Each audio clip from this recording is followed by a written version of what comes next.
I'm Colin, one of the members of the Committee for Contact with the Government. I'm recording this on Mi'kma'ki on the East Coast in the riding of Halifax West.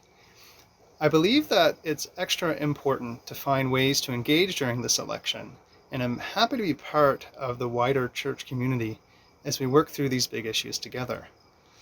Our country is facing many big challenges, not least COVID-19, a pressing need to care for refugees, and critically, a need to address historic injustice faced by Indigenous peoples. I don't know about you, but it can feel overwhelming to me. Nonetheless, I have faith that we can take tangible steps to address these together if we work together to keep our system accountable. However, my greatest concern is climate change. Our world is now at a critical point.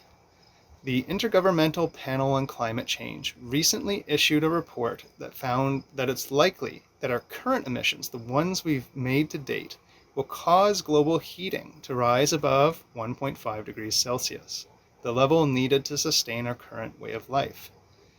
In order to prevent heating to a level that will threaten the habitability, so whether people can even live in many of the world's most populated regions, we must take swift action to limit warming.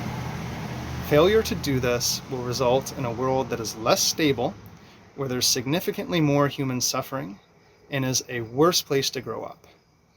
I don't know about you, but I want my children to know that we made a serious effort to give them a good life.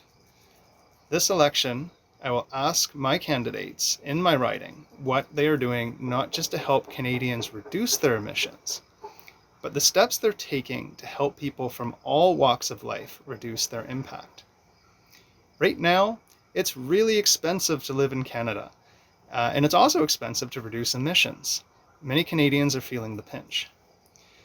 I'd like to challenge my local candidates to show how we can make real progress on climate action while ensuring well-being of those who work in affected industries or who can't afford a place to live. How do their policies address this issue? By having an open conversation about the relationship between climate action and economic justice, we can come to better policy solutions that help not just Canadian workers today, but also our children and future generations. I'm curious what you think about this issue. Thanks for listening.